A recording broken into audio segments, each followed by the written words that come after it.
you see them being better than the 2019 offense, speaking of? Oh, that's tough. That's a tall order. It could be in the possibility. You got to remember, Hollywood is now into the phase of his career where he knows what he's doing. If he's going to make his mark, it's now, because he's got the advantage. He's still athletic enough to use the tools that got him here, but he's seasoned enough to know what's going on. So Hollywood should be out to prove it to everyone, much like they got out of Juju, right? They got Juju toughing stuff out. They got more effort out of him. Was he as successful as we wanted? Maybe not. But for him, it was all out to do that. And that's what I expect from Hollywood. And then Worthy's just the question mark to me. You hear them talk about it already. I had a long talk with Matt Derrick over there, gets to go to the practices as a beat reporter. If you guys haven't seen any of that, Matt Derrick joins me every Wednesday on Locked On Chiefs. So make sure you hit that over there and check out his side at Chiefs Digest. But he's like, what we haven't explained so much, and it probably goes back to your Sarkisian point, is that he is more adaptable and is ready to get into a pro offense more than any rookie receiver that they've seen in the Reid era to this point. Now, I'm not going to discount Dwayne Bowe because he walked right in and did pretty damn well. But since then, like, that's the big question mark, is if he's truly ready to play multiple positions and understands where he has to be so that he can do his thing. His thing is elevating this offense back to that level. That could actually happen, in my opinion. It's possible. I'm more questioning because the way defenses are playing right now. I don't know that they're going to get back to that unless we see more single high safeties, which that's the real question for me. And it's hard to see how the defenses are just going to be like, yeah, we'll go back and do that. No, then it's not going to do it. And that's why we saw them have issues in the Super Bowl against the 49ers that they ultimately won, because they needed a breakout play from that cover 3 or that cover 2 style defense that they were playing, more physical and just putting a top on. So I think that they're going to be efficiency-wise up to that level, because they will be able to attack deep. And if they are going to be actually taking those shots deep, unlike they were, and even when they did last year, the ball was dropped or receiver was in the wrong spot, the efficiency, I think, is going to be the important part here. So while they might not be as explosive as the 2019 offense, I think from an efficiency standpoint, they might be the best that they've been since then. And that's enough to win a championship. And that's all that matters. Honestly, this is like the 31 flavors of championships. Patrick's out to prove that he can win with anybody. And as much as we always emphasize, you got to give him good weapons, he spits in our faces because he just doesn't care. Like, he's going to figure it out one way or the other.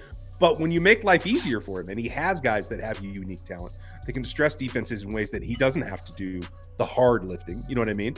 It just makes it that much more pliable. And hey, if he has to do it a whole different way again, I'm all here for it. And we're going to keep continuing. Absolutely. Behind it. Mr. Mayor, appreciate you being with us. You. Sly James, thank you for the support. Appreciate Always you. nice to see your face around here, and we'll keep churning it out for you. Thanks for making it. Anthony, we got yours. Sorry, I just re-clicked it again. Pono's got another. Xavier would be deadly in corner dog type situations, and he won't be vulnerable on big hits. Certainly. But if there's a team in this league that is not practicing for those motions, somebody's not paying attention. I don't know if corn dog is going to work anymore, man.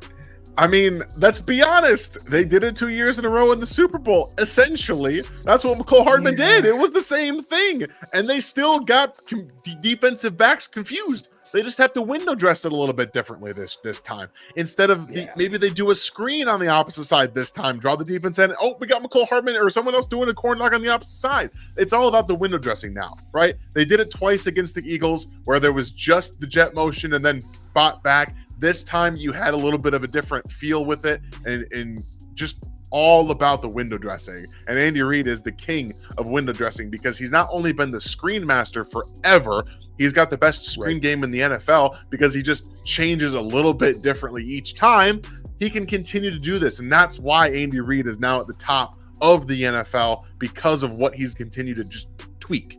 It's tweaks, right? Yeah. It's not all drastic changes. It's the same stuff. It just looks a little bit differently. It looks a bit different.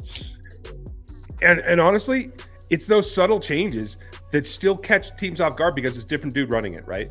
Like all the inside shovels, they evolved through time. They still worked. All the little things here, especially in the outside. especially in my opinion, when teams are trying to go younger and younger at corner to save themselves money for everybody else that's getting paid. Like, I think that plays into number of times it's even been seen, even when it is blatantly obvious, like corn dog. Like, it just floors me that that's still a thing. But hey, I don't know. We'll see how it progresses, Poto, and we'll make sure that we give you the lowdown when we do. Let's see. John, will high schools and colleges have to go to the new kickoff rules so the players will be used to it? They won't have to, no. There's a lot right now that flows from college to pros. I don't see a lot of that flowing in the opposite direction. So I'm not sure we're going to see that, to tell you the truth. Yeah, you usually see Andy Reid talk about how he goes to high school and college for ideas. Like I said, it doesn't flow the opposite direction. The NFL is just changing because they didn't like what happened last year when they changed the kickoff rules the first time. They changed it again because they were like, well, this is boring. We change it or we take it out. And that's what it was coming to. So they tweaked it a little bit, and this is going to, hopefully invite a little bit more scheme, a little more strategy, and make things a little bit more entertaining for the fans. And high school doesn't have fans, so it doesn't really care.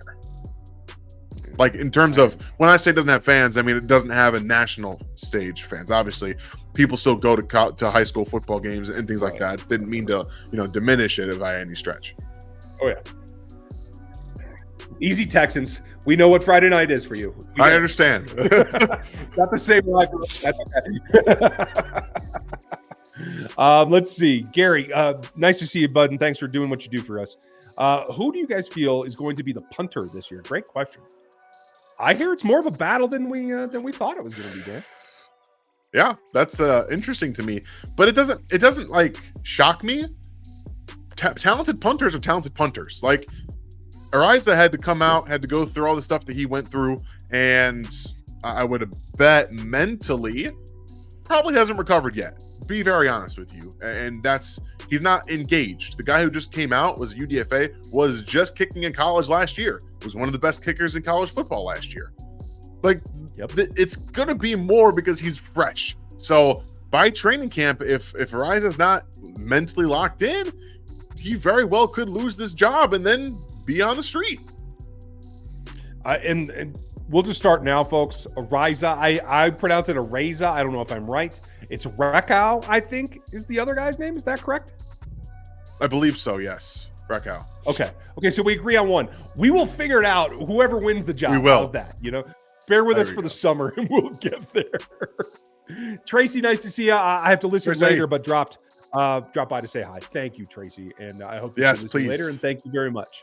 You guys listen to her and smash the like button. We would appreciate that. That helps the channel grow and helps us get out to other Chiefs fans that don't even know that we exist. It's amazing how many people I run into that still think Locked On Chiefs is the only thing that they ever see me on. And I'm like, you got to check out this whole other thing that Dan and I do together. It's crazy. So cheers and welcome. And Ocean, nice to see you, Miss Caroline. Hope you guys had a great 3-day weekend. Sent email to you. I did see that, and I'm hoping after I travel, I've got some work travel coming up here. I'll try to give you either call this week or definitely after that. We can find a day that we can sit down and just do like a teleconference or something, Caroline. I'm looking forward to it. I got a lot of ideas, so they're racking up quite nicely. What is the biggest thing you guys think we'll be looking for when it comes to training camp? Man, you can start because I just get frustrated. I mean, for me, I'm looking at Felix Anudike-Uzomah. That is where my eyes will be glued to almost exclusively. I was much higher on him than a lot of people coming out, but I also understood that there was a lot of growth that needed to happen. So I know fans were very frustrated with drafting him, but you have to understand where he was drafted into, right? Like he was already a backup. He wasn't a starter. He was already a backup. So that was a good thing for him. I know you're seeing him work with Tamba. I don't know what other work he's doing on his own.